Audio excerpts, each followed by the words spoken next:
Hello, and welcome to a very special edition of a Thursday night recap. Not a recap, a preview here of what's going on between the Jags and the Jets. Typically, just me.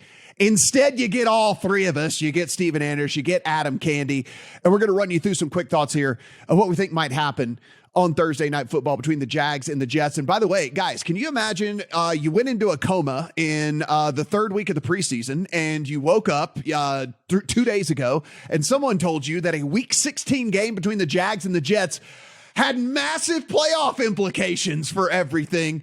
I think you'd think they were full of shit, but it's not the truth. It is a really, really, really big game here for both of these teams. And Steven, I'll start with you. We have now gotten, and you guys, the reason I wanted to do this with you two as opposed to by myself, because I have to be missing something here. This line is now moved to 2.5 in favor of the Jets. Trevor Lawrence gets announced officially that he's going to go, and the line moves towards the Jets. And so I thought maybe the line was sitting 1.5 on the Jets because there were still some people who actually thought Trevor Lawrence wasn't going to play. He's been dealing with his toe injury for the last 3 weeks, so it wasn't a new thing at all. And instead, it moves towards the Jets. 2.5 now, 36.5, 37 is your total.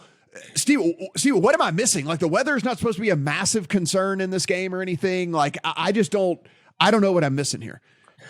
That was my theory, was the weather, that you're going to get rain and not a ton of wind, 15 to 17 miles per hour. So and apparently this stadium, like wind is like basically half of whatever it reads on the outside because of the way that it's built or something. So I don't know.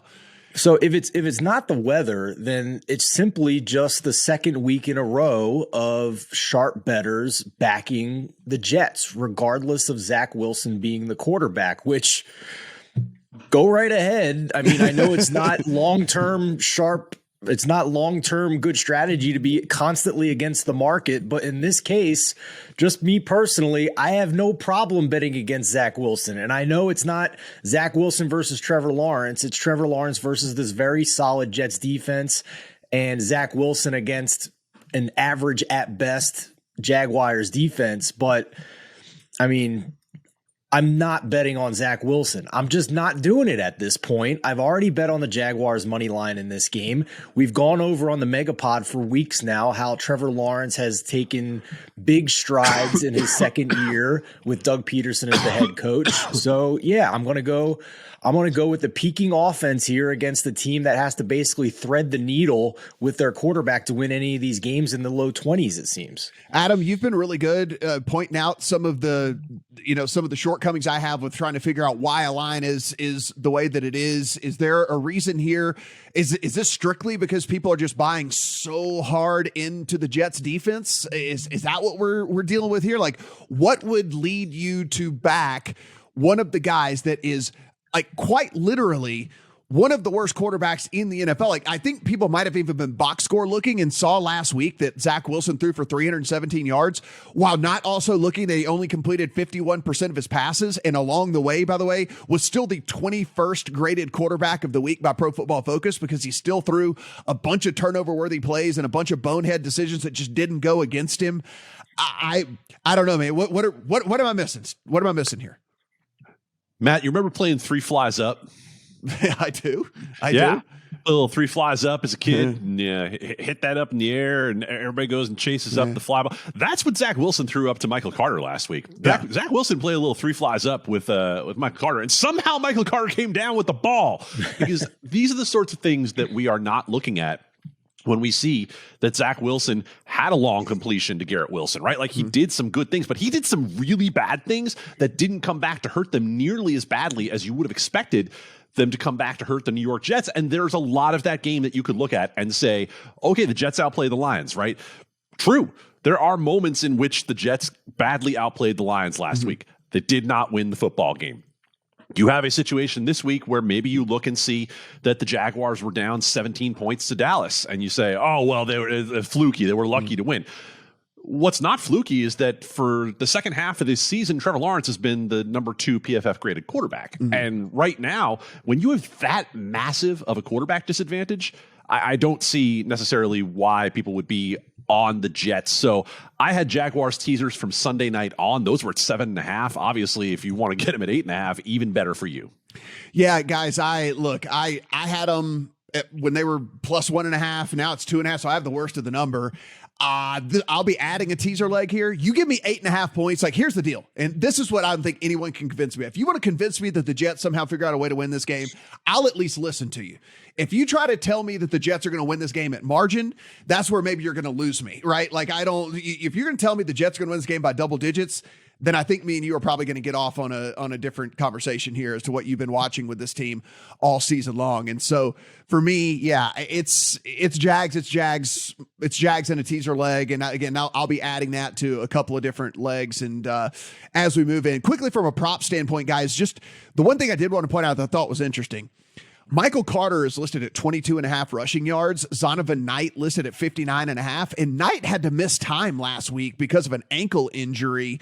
I think Carter might just naturally get a few extra carries strictly because, again, a guy that got banged up last week with an ankle injury. I don't know if you're going to get a full complement of snaps here or whatever. I think it's worth a gamble maybe for an over 22.5 on Carter, strictly because if they're doing this based off of X amount of carries they think he's going to get, and I say he gets an extra 3 or 4 carries possibly in this game, I think that's a gamble worth taking. Yeah, don't mind that angle. The other angle I'm looking at here is Zay Jones for the Jacksonville Jaguars. I think the market's still been a little bit slow to adjust his yardage props here. There's still a 40.5 on the board.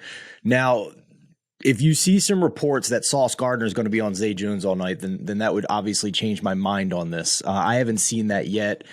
To me, from watching, it seems like the Jags kind of rotate their receivers around the formation.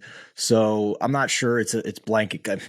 Sauce Gardner, it's not like Zay Jones is an elite wide receiver that Sauce Gardner is going to do shadow coverage on. But statistically speaking, Zay Jones has gone over 50 yards in, let's see here, 4 of his last 5 games. 4 of his last 5 games, he's gone over that, including games with more than 100 yards. He's had 8+ targets in 3 of his last 4 games. In the other game, he had 7 targets. So I think there's been a lot of first half of the season hype around Christian Kirk and the numbers he put up.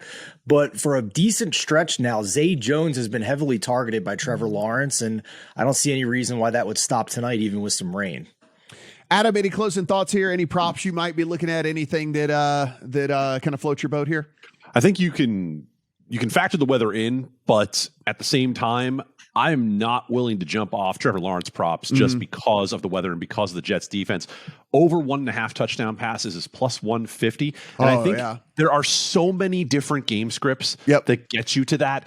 If you believe the Jets are going to win this game and Trevor Lawrence is going to have to throw, well, there you go. But I also think that Trevor Lawrence is probably still going to be throwing in short yardage areas down near the goal line when you've got Evan Ingram and some of the weapons that he has. So that's the one I like.